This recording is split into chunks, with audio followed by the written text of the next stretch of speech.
Tailgate talk. Billy Laninovich coming back racing after a little bit of a hiatus. How the heck did this kind of come to fruition? Honestly, I have no idea. It's crazy that I'm here right now. Yeah, I was an electrician 8 months ago, and I had a buddy of mine that he wasn't a buddy at the time, but he had called me and wanted me to train his son. Oh. And so he asked me to quit my job. I quit my job and started coaching again for a few months. And my buddy called me, asked me to do a dual sport race with him, and I'm like, I don't have a dual sport. And he's like, I got one for you. So I went out and did a dual sport race. I wasn't even riding. Did a dual sport race. I did an SRA Grand Prix with him. And then I had another buddy that called and said, hey, I have a 2019 450, come and ride it, get you back on a bike. Okay. So I rode that for like a week or so, and then he's like, hey, I'll sell it to you for a really good price. So I bought that bike from him. I rode it for like a month, maybe 2 days a week. And then I sent the suspension out, and it took like 2 months to get it done. Yeah. And then I did a podcast with Ping on Whiskey Throttle, and I kind of jokingly said that I wanted to race, and Pastor Larry from Team Faith reached out. He's like, are you serious? And I'm like, well, I need to find out if I can do it.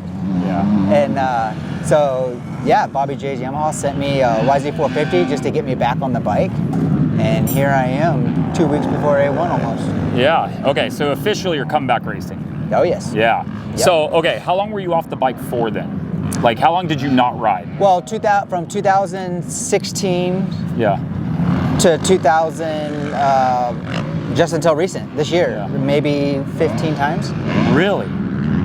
Okay, so that's pretty impressive, because I've taken like a few months off and I feel like crap going on a vet track. You know what I mean? Yeah. Like, let alone racing at the level that you're about to start racing again. When was your last professional race? 2012.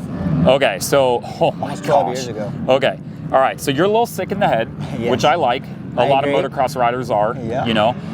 So you couldn't have done this without a help of a lot of people, right? Like, I mean, being able to like do a supercross program or anything, who kind of like, when did it start getting serious where you're like, okay, I'm actually gonna start racing? Like, how long ago did you like say it was kind of like a joking thing and now it became serious? When did that kind of happen?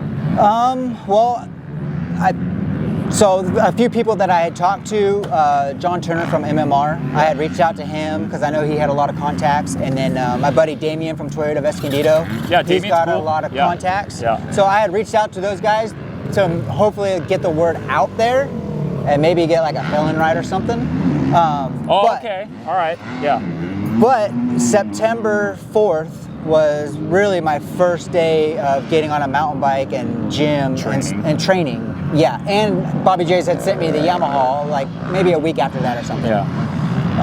So that's kind of when it started, just to get back on a bike, to see if I could even do it. And then I rode outdoors for a month. I was riding 4 days a week, 3-4 days a week. And then in October, beginning of October, I got on Yamaha let me ride their test track. So I got on their test track in October. And so was that like still just to see if it was something that you wanted to do? Oh yeah. Yeah, like it was let me get back on the track. It wasn't until probably, I don't know, a month ago when I saw you? I started riding decently. Yeah. And it was all starting to come back that I kind of made a decision. Okay. Even up to a couple weeks ago. Like, yeah, I wasn't quite sure if I was going to do it, but it's just been slowly getting better every week. I still have a long ways to go, but yeah. It's pretty cool. Like, I remember seeing, I think you were on the main track or something like that, and I remember seeing your name on the back of your jersey, and I was like, that's not Billy Laninovich, you know, like, because I haven't seen you in so long, you know what I mean? And like, you've been out of the picture for a while, right? Yeah. And then I saw you and I was like, dang, dude, he's flying. I was like, oh, you're flying. I'm like talking like you're in the third person and you're not sitting right next to me. But like, I was like, oh my gosh, like Billy is flying right now. And I remember I got a photo or I got something, and the guys from Flow Motorsports hit me up and was like, hey, if you have anything, like he's really trying to like put an effort in of racing, and wasn't even racing, it was just more of like coming back and getting back into the sport. Yeah. And that's when I was like, oh, there might be something going on here. And then I saw the whispers and stuff like that. You kind of hear through grapevine of like, he might be making a comeback. Yep. So who's all on board for your program then? Like who all signed on? That I know you're with Fly. Yeah, dude, we got a big old long list. I was saying because you have to. I mean, especially doing it because it's just you, right? Yeah. And then like I don't know who else is on the team with you with like the Robert Haley, right Okay. here. Yeah, All right. he's my teammate. He's gonna do the East Coast on 250. Okay. Yeah. I'm technically your teammate. You know that? Yeah. I'm AHM suspension now. Oh, really? Yeah. Oh, there you Yeah. go. So I'm like technically I'm teammates with Billy Laninovich, which is pretty freaking rad. Suspension teammates. Yeah, I'll take it. No, I don't ride blue bikes. I ride orange bikes. Okay. So what's like, is it the goal just to make the night show? Like what's realistic goals? Is just getting to the race? Like, I mean, that's a win in itself, right? I mean, especially with how long, you know, you've I mean, kind it's of been tough. off. Like, so Team Faith, they're providing or trying to provide the bikes and the motor work and stuff, but we still need a lot of support. Okay, so you're Team- still looking for sponsors. Oh yeah, Okay. we're still All looking right. for a team sponsor or a title sponsor. Okay. They have a 501c3 that people cool. can donate to. Yeah. Like right now, they have a main event fund. So if I make the main event, I'm not getting paid Yeah. or bonuses or anything from the team. They just don't have the money Yeah. for it. Yeah, it costs, contrary to a lot of people's belief, it costs a lot of money to have a race team. It's very, very expensive. And those guys go and they feed the pits. So it's like $3,000 a race Okay. just to feed the privateers, the flaggers, people like that don't Okay. have food. Yeah. They go there and feed everybody. Okay. So that's just that. Plus they got me now and Robert. So yeah, people can go and donate to the 501c3. It's a tax write-off for them, and that helps pay for our motor work, pays for everything. Get Yeah. to the races, the fuel. That's pretty cool. Yeah. Like, and then not only that, but like that would be something like I wouldn't mind donating to because it feels like I'm helping do something that I think is pretty cool. Yeah. And you could have fans like because you've been when did you turn pro? I turned pro in 2002. Okay, so you've had and a lot of people are older now and they're working, so they can actually afford to. You have a lot of younger fans that they're like fans of riders nowadays, but they don't have any money. Yeah. Us vet riders, us old guys now, we got a little change, you know. So that's pretty cool. I've never really seen anything like that. I mean, you have people that kind of go out there and they'll sell merch or they'll sell certain things to kind of help them go racing. Yeah. I'm trying to do that. That's cool. I'm trying to, like right now, I'm still working. I'm not just riding and training. I still have to go do electrical side work. I'm still coaching. Like today, I'm riding here at Fox, and then on my times off, I'm going to go coach the boys. Yeah. So yeah, it's very, very expensive, but God will provide. Yeah, amen to that. That's so cool. Like I love hearing that stuff, and I love like the determination of your like, I want to do it and I can do it. Like, I mean, you kind of put yourself through that where it's like, hey, let me figure out if I can, and you're doing it. Yeah. All right. So if you're out there and you're thinking about, I'll get the website from you and I'll put it in the video so they have like, or where they can donate and all that kind of stuff. I'll put it in there. I think it'd be pretty cool. Yeah. All right, let's rewind. You on a dirt bike throw some nasty whips. I don't know if you still can. I don't know if you still do, or that's what a lot of people wanted to ask me. Is like, hey, does he still throw it as big as he used to? Yeah. Have you tried recently? Dude, honestly, since I've been riding, I haven't. Like I've done like a scrub whip, like a turn down, and they're decent. But an upside down whip, I haven't done one in I haven't seen one in 8 a long or 10 time. years. You can try one whenever you want. I got my camera. I need a good jump for it, and I'll try it. Yeah, okay. I mean, it'll come back. Oh yeah, it always does. You know. I mean, especially, you're racing such at a high pace, or riding at such a high pace right now, and so frequent. You know, like you just get more and more comfortable on the bike. Okay, so I'm gonna go, like I'm kind of going through the Rolodex and my Instagram questions right now. What was your favorite memory, or what are the good old days from Verona Oaks way back in the day? Verona Oaks, man. The mini nationals. Okay. They would have $30,000-$40,000 of prizes for everyone. Like all the winners, they used to win like a GoPed or a really expensive mountain bike or a scooter. Those were some very cherishable moments. You remember the GoPeds, or I think they were GoPeds with the two-stroke engines on them? You could get the fatty pipe for them. Oh my gosh! Oh yeah! I wanted one of those so bad, and I wanted to get a FMF and Pro Circuit and all those guys. I was like begging them to make a pipe for it. Oh, dude, those things were awesome. Yeah, dude, how cool is that? You go win, and then you get a GoPed or whatever they're ride called. Around the pits. Oh yeah, the kids were broken by the time they left the track. Oh yeah, yeah, and like nowadays you have like little mini pit bikes everywhere at races and stuff like that. I kind of go all over the place when I do these. You just raced, didn't you? Didn't you just have a race I raced at Glen Helen. Yeah, I need gate drops. Yeah. So when I did that dual sport race in the SRA Grand Prix, I hadn't been riding. Yeah. It was all just for fun. So really, last weekend I raced at Glen Helen for a Saturday MX. Yep. And that was my first gate drop on the line with people. Yeah. Which 11 years, 12 years almost. That's the number one. For as much as I ride, that's the reason I don't race, is gate drops. Yeah. I don't know why. It's just that one thing where it's just like, oh, Yeah. you know. But if you're about to do it on the main stage, I mean, you need to do it, right? Yeah. Like you don't have a choice. You have to do it. Yeah. The gate drops racing is so much different than practice. Oh, tell them where to go. Yeah. I don't cut anything either. Oh, you don't? I leave it raw. Oh, man. my bad, dude. No. Well, You riders. don't. Like I always tell people, like I'd rather keep it this way, you know, because I think there's a lack of authenticity in our sport, and so I don't need to sit there and overproduce something and like have it like set up where it's like, oh, you know, it's like perfect cookie cutter. Yeah. It's just two guys talking. That's why I love doing this. That's why I started it. Yeah. Okay. So but yeah, gate drops, man. Yeah. Racing is so important. That's why I'm a motocross coach too. And a lot of guys, they just practice and train, but they don't go race. And I'm like, racing is so much different than practice. You click it on a little differently. Oh yeah. There's pressure, and you ride differently in races. It's like, go race every single weekend that you can. Yeah, especially before big nationals, you should be racing for 2 months straight. Okay. Just getting that gate time and getting comfortable with the pressure and being able to handle it. Yeah, race speed is way different than practice speed. Absolutely. You'll push yourself a lot harder. Yep.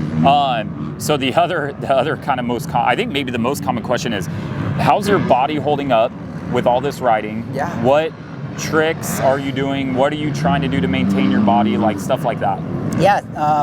Actually, my body's pretty good. My knees are bad. I've had 4 ACL reconstructions. Dude, people's knees are bad that don't ride at this age. Yeah, You know I what know. I mean? Yeah, Like- mine's pretty bad. Normally, it swells up every day after riding. Okay. And some days I can't cycle because it swells up so much. Yeah, and it just hurts. Yeah, but overall, my body's pretty good. I've been busting my butt doing like 50 to 100 miles a week on my mountain bike.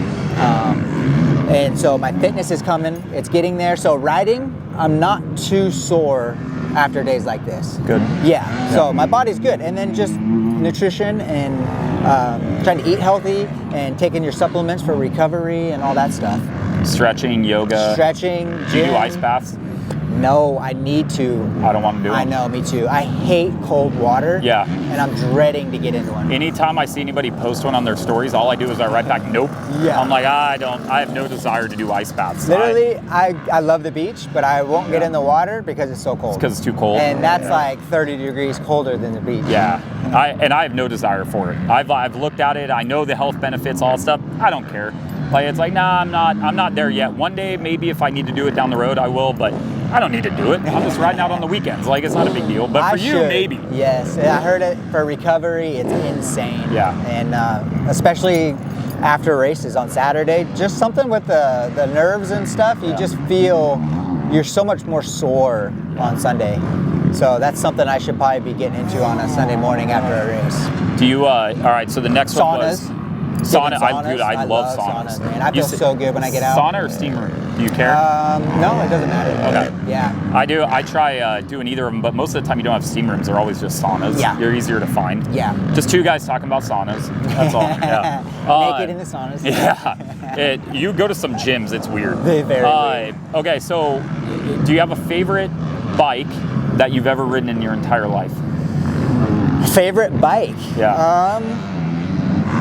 Dude, they're all so good. When you get to that level and you're riding for factory teams, they're all so good. The thing I've always told people is like the suspension is where it makes everything different on the factory bikes. Everything, especially even testing and tuning and all that stuff. Not even factory bikes, privateer bikes. Yeah. Like if I always tell my riders, their dads, like they want to go put all this money in it. I'm like, they don't need that motor. They're not riding a stock bike to its full potential. Yeah. Go get the suspension done. Yeah. That could pick up 2-3 seconds a lap just doing that. That's the most important thing to do.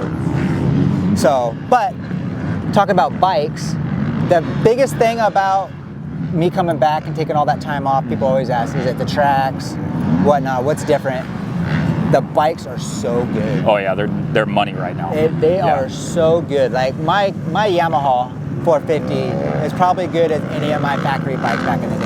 I believe that. I've heard other people say that too. Yeah. Other riders that like race for a long time and then like they ride now or whatever, and they're like, dude, I've ridden like Dude, I rode in Ogio, I rode like a 2002 CR 250 or something like that, and I felt like I was driving a tank. Yeah. Like compared to what I'm used to now. But back in the day, I was like, this is the most amazing thing I've ever ridden in my life. Yep. You know, so like the technology has just advanced at such a high pace, which I think is pretty cool. Yeah, these kids are spoiled nowadays. I started out riding 125s and having to deal with bogs and... Oh, yeah. Dude, it was so gnarly. Coming out of a corner in second gear and shifting to third, literally as you're going up the lip so it doesn't over rev.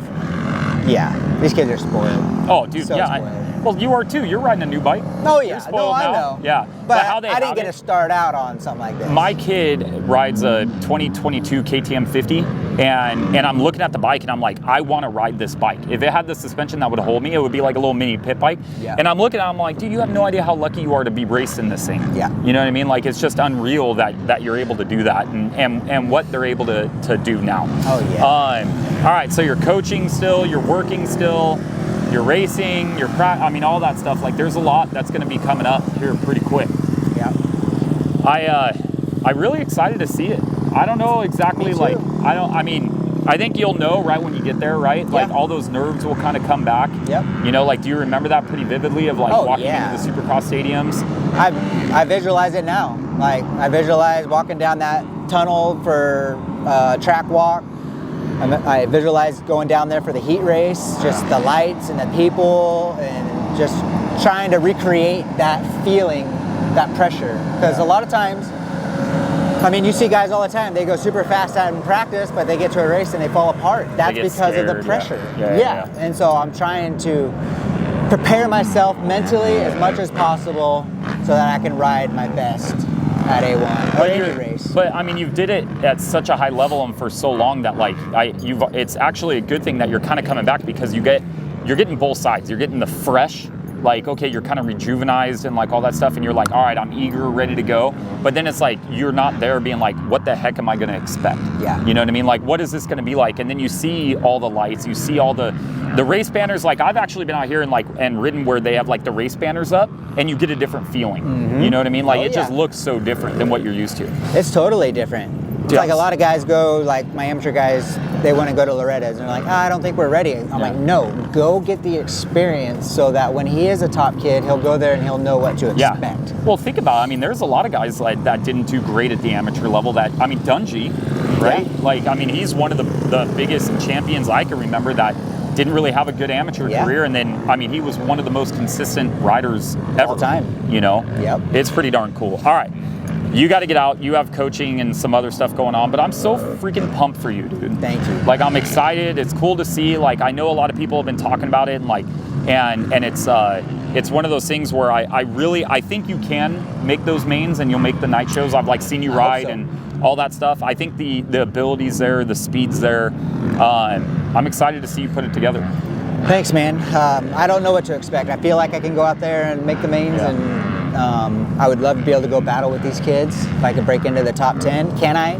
I don't know. Yeah. You know, I won't know until I get to the races. I think it's going to take me a few races. Not racing for 11 years and only doing a local race last weekend. I'm going to go do a swap moto this weekend at Glen Helen. Oh, Glen Helen, yeah. Yeah. So it's going to take me a few races to get comfortable. That's but okay. if I could just get good starts and put it in the main, I'll be happy. You'll be happy. You'll be dialed. Yeah. And this is Bingo, right? This is my boy Bingo. All right. His dog is, if you guys are listening to this, it's his dog Bingo, which is a pug, right? Yep. Yeah. Sitting on his lap pretty much this whole time. Was a super nice dog. My wife's gonna kill me. She loves dogs. So yeah. She can be like, oh, of course there's a dog in the one interview. She was at. She helped me bring my tripod. Yeah. And so I forgot it, and so she brought it down. She's like, of course I was there for when the dog was gone. But, all right. So help out if you guys can. Awesome. Remember, I'll put that link in and all that stuff. And but if you guys have anything, once you get the merch out, let me know. Okay. You know, we'll do some stuff. But hopefully, the least of your worries should be financially getting to the races. You know what I mean? Like, get to the races, do what you can, get those, the gate drops and all that stuff. And good luck this weekend too. Thanks, man. Yeah. It's having fun with it. Yeah. And hey, before we stop, I have a lot of people to thank. I'm not going to remember everybody, but Team Faith, those guys have been working their butts off. John Turner at MMR, he's built my race motors, he's going to be my mechanic, and he's been helping me tremendously with my practice bikes and all that stuff. Putting in endless hours at the shop. Toyota of Escondido, Damien, thank you for all your help. Garnet, Fly, there's so many people. Yeah. Viral Goggles, WPS, there's so many. Yeah. But thank you for everyone. Flow, they're sending me levers and pegs and X-Trig clamps. I love those Unreal. things. I know. It changed my bike. It's crazy. You how good they are. and I don't want to stop you. No, you know, you're good. The vibration it cuts down. I don't get paid to say anything about X-Trig. I run X-Trigs. Yep. The vibration that cut down by putting those things on was like pretty darn good. Oh, it's crazy. Yeah. And the traction and the way the bike turns and stuff, totally changed my bike. Yeah. It was unreal. Yeah. Yeah. But to everyone, thank you so much. It's a huge blessing. I got a lot of people supporting me and rooting for me. Thank you to all my fans. Dude, you got a lot of man. fans. I posted that and they're like, no way that it's like Billy. I'm like, yep. And it's just so cool because like that's my heyday of like coming up in moto and stuff like that was like when you were riding consistently, you know, like when you were coming up and all that kind of stuff. And it's just cool to see. It's cool to be part of. You know, it's cool. Nobody's ever done it before. I think Reed is the oldest person to make a main, 37, right? 38 maybe? How old are you? 40, but I'll be All right. 41 in February, so I just got to make a main after I turn 41. And then you're golden, dude. Yeah. All right. I don't think anybody else will really have the desire to do the record that you're trying to accomplish right now. Yeah. But yeah, so go out there, support them, you know, all that stuff. Like I said, I've told people this before, like support the companies that support privateers and people that are trying to do it for themselves. Support the big teams too, don't get me wrong, but like this is how motocross first started. This is how dirt bikes, you know, racing this is the core of it, right? Yep. But yeah, I think it'd be pretty cool. Good luck. Stay healthy, stay fast, you know, and A1's around the corner, man. A couple weeks away. Yeah. All right, man. Thank you. Thank you. There you go.